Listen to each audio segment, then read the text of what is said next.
C'est l'écho d'une révolution vieille de plus de 50 ans, avec ce blocus économique qui fige l'île de Cuba depuis plus d'un demi-siècle. Ici, le temps s'est arrêté dans les années 50. Dans ce pays où l'éducation, la santé et les transports sont encore gratuits, la population vit tant bien que mal. Les Cubains sont lassés de vivre dans une pénurie chronique avec des salaires mensuels qui ne dépassent pas les 30 $. Dans ces conditions, pas facile d'améliorer l'ordinaire. Lutter et inventer, telle est la devise de Cuba. Ou comment mettre du beurre quand il n'y a plus d'épinards, et tant pis si pour ça, il faut franchir la ligne jaune et oublier quelques rêves en route.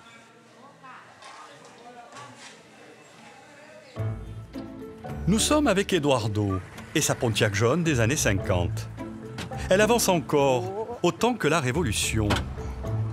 Les pièces de rechange n'existent plus depuis bien longtemps. Une antiquité qui est devenue au fil du temps une véritable histoire de famille. Mon père était le premier propriétaire de cette voiture. Aujourd'hui, c'est moi. Mon père était le chauffeur du gouvernement.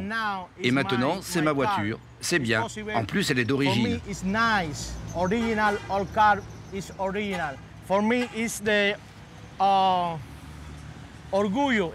Et pour moi, c'est ma fierté, car il n'y en a qu'une seule à Cuba.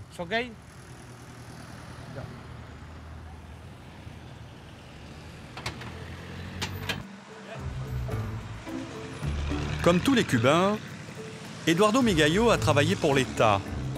Mais depuis peu, le gouvernement autorise les artisans à devenir leurs propres patrons. Alors son rêve est devenu réalité. Maintenant, c'est possible pour les particuliers comme moi de faire du business. À l'exemple des cafétérias, des restaurants, des locations d'appartements ou comme mon taxi. Et pour payer mes taxes tous les mois au gouvernement, je n'ai aucun problème.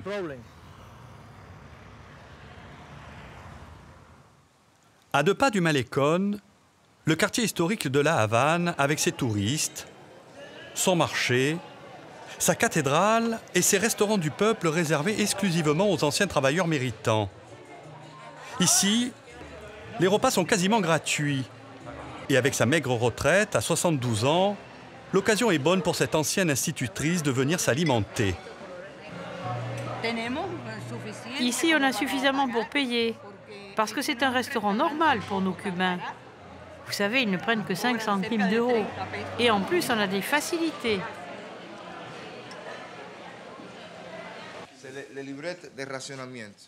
Comme à chaque Cubain, l'État donne une carte de rationnement, la libreta, à condition d'acheter dans un magasin d'État. Elle garantit aux Cubains des prix abordables, mais les fruits et les légumes arrivent rarement jusqu'à la libreta. C'est un grand problème, parce qu'ici, il y a un mauvais fonctionnement. Les gens ont peur de parler, même si c'est bien ou si c'est mal. Ici, c'est la réalité cubaine. On peut voir ce qui se passe, comment ça fonctionne. Mais les gens ont peur de parler, très peur.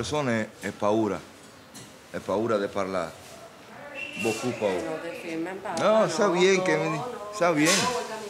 La théorie est bonne, mais la pratique au quotidien ne marche pas.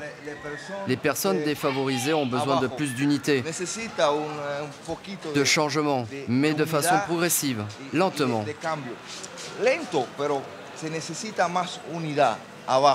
Le problème ne vient pas d'en haut. Vous savez, ce n'est pas la tête, c'est la base. Par exemple, ici, il y a la possibilité d'avoir une route. Mais grâce aux locations privées d'habitation, ils peuvent aujourd'hui restaurer et réhabiliter l'architecture.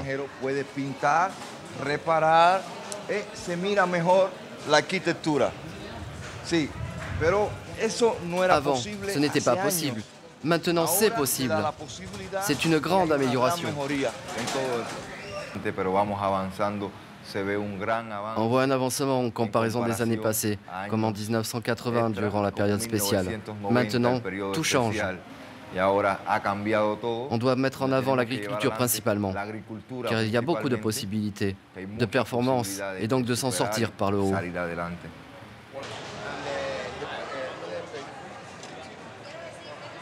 Si vous voulez des fruits, il faut aller dans un marché libre. Depuis 18 ans, l'État autorise les agriculteurs à vendre leur excédent de production hors des magasins d'État. Et ici, les prix peuvent parfois réserver de bonnes surprises, même pour des Cubains.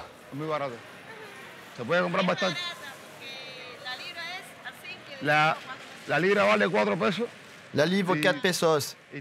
Et là, il y en a pour 2 livres. C'est moins de 30 centimes d'euros.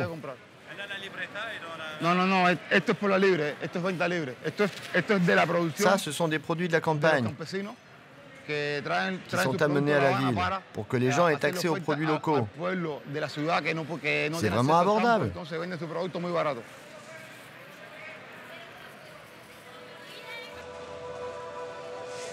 Dans ce pays, où l'on vit sous le regard de tous, et d'abord sous les yeux de la police,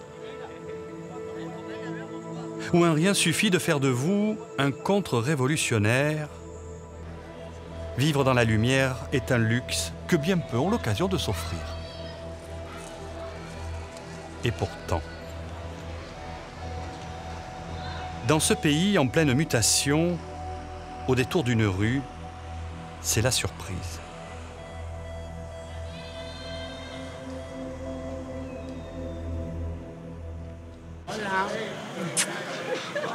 Une rencontre pour le moins surprenante. Un signe de changement dans un pays où jadis, les homosexuels, les travestis étaient rejetés. C'est nouveau pour vous? Oui, c'est nouveau. C'est nouveau pour nous, cette situation. Ici, c'est le quartier gay de la Havane. Ici, c'est le Las Vegas. C'est possible pour vous d'être en couple? Oui, c'est possible. C'est possible à Cuba d'avoir une relation de couple. Une tolérance, certes, mais qui a encore ses limites aujourd'hui.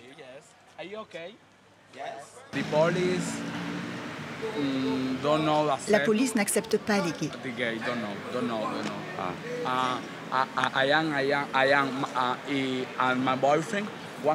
Si moi et mon petit ami on s'embrasse, la police nous arrête.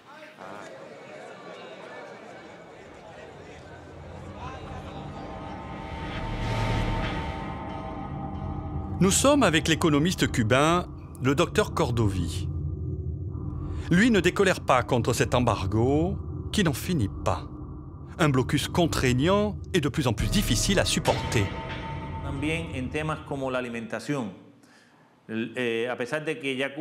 Il faut dire que nous avons beaucoup d'échanges commerciaux avec les États-Unis et beaucoup de problèmes avec le commerce. On doit payer cash, en monnaie sonnante et trébuchante, avant chaque opération commerciale. Une situation de plus en plus intenable. Face aux difficultés économiques, le gouvernement a de plus en plus de mal à assurer l'ordinaire et pour s'en sortir, le régime devra compter avec de nouveaux partenaires venus de l'extérieur. Et parmi ces partenaires, Jean-Pierre Blanc, un entrepreneur atypique, humaniste, conscient aussi que l'ouverture cubaine ne se fera pas à n'importe quel prix, car ici, il ne faut pas être trop pressé. L'État cubain fait confiance à une PME française, d'abord parce qu'on a pris le temps.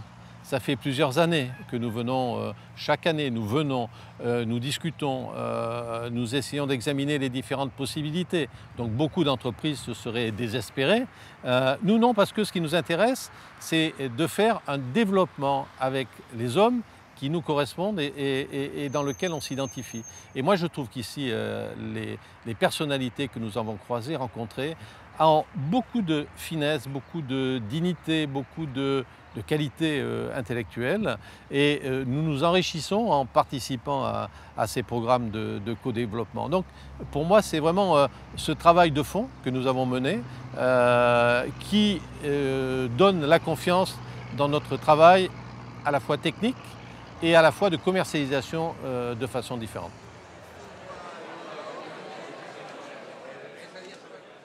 Petit détour à la Foire internationale de Cuba pour une rencontre opportune avec le vice-ministre du commerce extérieur.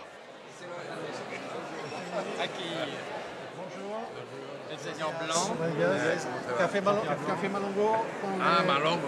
Voulez-vous goûter un café de la zone de Yateras? Un café de Yateras? Después de la visite. Bonjour, Monsieur le ministre. C'est important pour vous de promouvoir les produits cubains à travers le commerce français? Oui, clairement. C'est une réalité. Quel meilleur exemple, une production cubaine? Une commercialisation cubaine à travers une entreprise française. Et ça peut se répéter de façon différente. C'est important. C'est extrêmement important la collaboration avec l'État cubain. Gracias. Buenas tardes, viceministro, un gran placer encontrarnos. Francia es un partenariato estratégico, no solo en Europa. La francophonie. Nous sommes à 1000 km au sud de la capitale, à Santiago de Cuba. 10 ans que notre torréfacteur sillonne l'île en quête des meilleurs arômes. Pour Jean-Pierre Blanc, Cuba, c'est la promesse d'une nouvelle ouverture. Aujourd'hui, avec les petits producteurs de café qui sont concessionnaires de leurs terres, le monde change, la porte s'ouvre, le développement va se faire avec les petits producteurs, organisés en coopérative, et nous allons apporter cet appui d'augmenter la productivité avec une agriculture biologique caféière plus élevée, à développer bien sûr l'agriculture vivrière, à participer dans les coopératives à l'écotourisme sur les anciennes plantations françaises et à aider à restaurer une partie du patrimoine de cette région qui a été classée au patrimoine mondial de l'UNESCO. Alors, pour les autorités, l'avenir du pays passe avant tout par un retour à la terre.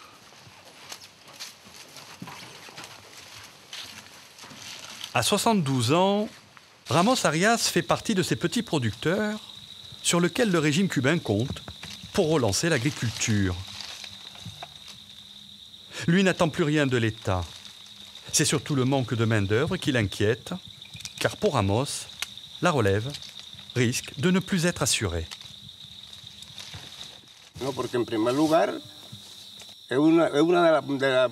Pour moi, fondamentalement, le café, c'est une économie qui apporte des devises.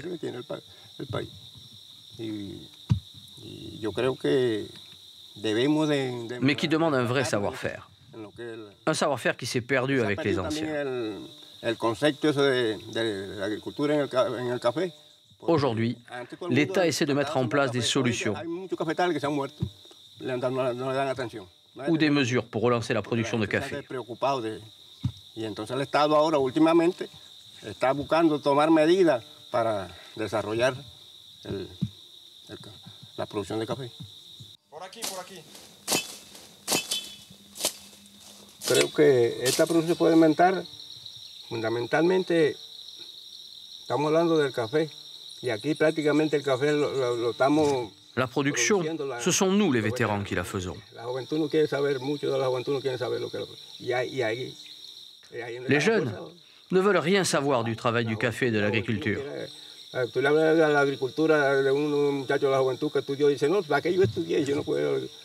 Les jeunes pensent que c'est trop pénible.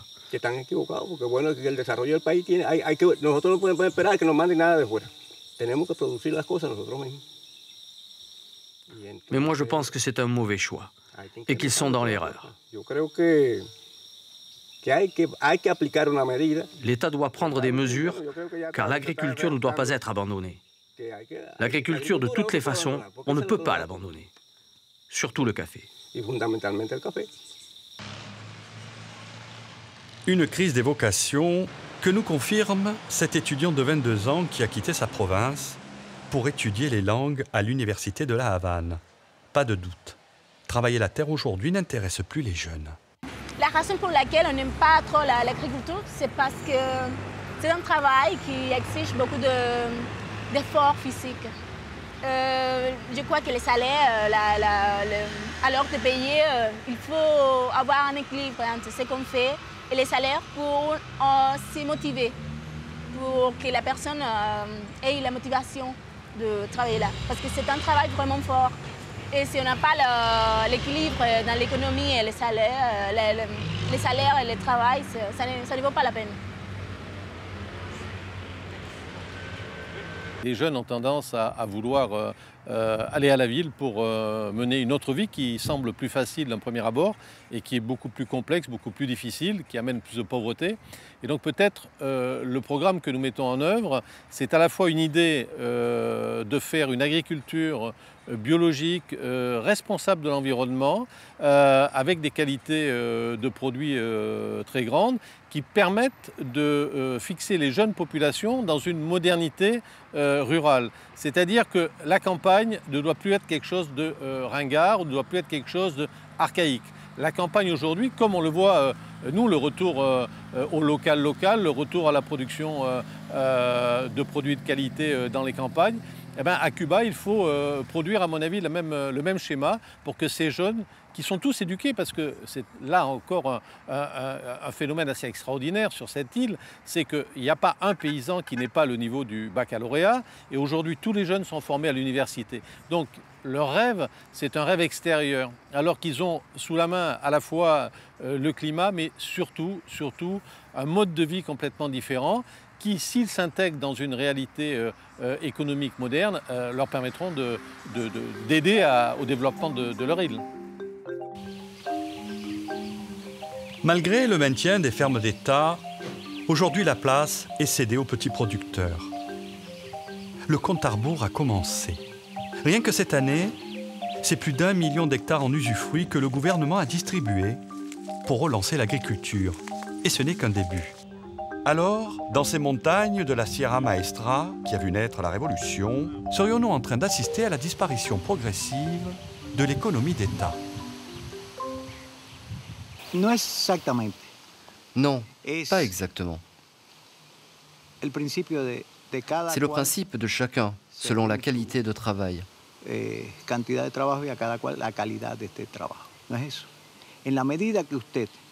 Dans la mesure où vous produisez plus, avec la qualité, les prix se différencient et vous recevez plus. Si on fait égal avec tout le monde, on n'atteint pas la qualité. Plus d'autonomie, plus de qualité, mieux rémunérer les paysans grâce au rendement. Une alternative au collectivisme est en marche. C'est l'abandon progressif de l'égalitarisme et l'ouverture à l'économie de marché.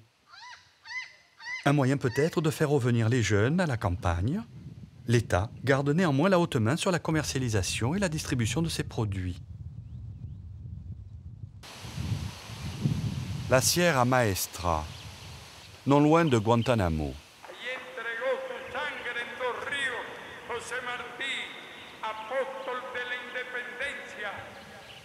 Et dire que c'est ici que tout a démarré il y a plus de 50 ans.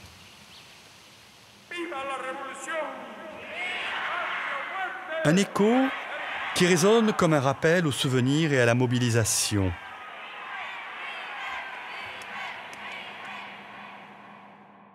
Arnaldo a connu cette époque.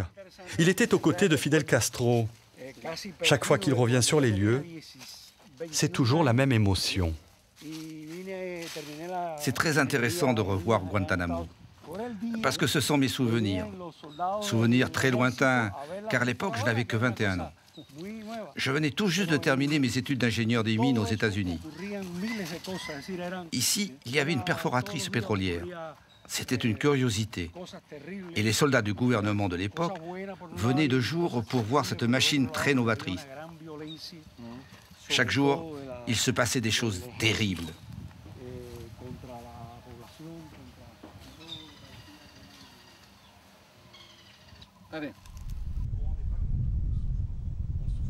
Rencontre avec l'historien Alfred Conessa.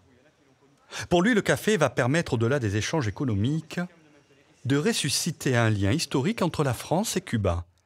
Et cela, malgré nos divergences. C'est vrai que nous avons des différences, mais ce qui est ce qui est extraordinaire, c'est la commune humanité que nous avons. Et là, nous sommes vraiment au cœur de ce problème, de notre commune humanité, c'est-à-dire ces valeurs. Et au moment où on parle tant, à tort et à travers, de nos valeurs en France, c'est étonnant d'entendre des hommes d'ici nous dire « mais vos valeurs, ce sont les nôtres ». Et c'est ça qui explique ce que nous sommes. Il y a eu ce qui s'est passé, on peut en discuter, mais de toute façon, il y a ces valeurs et qu'il faut effectivement remettre en avant. Et ce que nous sommes en train de faire, c'est remettre ces valeurs là à leur juste place. Et je pense que ça fait partie du problème, de l'évolution de nos relations. Et de les asseoir sur des bases aussi solides, c'est assurer le succès de ces relations.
Retour à la Havane, avec notre torréfacteur niçois. Il nous a donné rendez-vous dans un lieu mythique, l'Hôtel National. Ici, jadis, se sont croisés Frank Sinatra, Marlon Brando et même Al Capone. Mais la star ce soir, c'est le nouveau café tout droit sorti des plantations cubaines.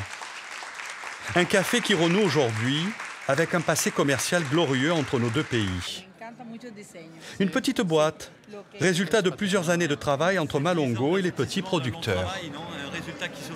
C'est 10 ans de travail avec les équipes locales pour mettre en valeur le travail des petits producteurs, des anciennes plantations françaises qui vraiment avaient des notes très particulières, qualitatives, avec des variétés botaniques anciennes. Et c'est cet ensemble que l'on veut remettre en route avec les petits paysans donc, de la zone de Yatera, qui est une zone assez éloignée, mais qui produit des cafés peu acides et des cafés très pointus en termes de qualité, avec des notes de cacao qui sont absolument remarquables. Je voudrais vous présenter Alain Fouché, qui a été... Enchanté.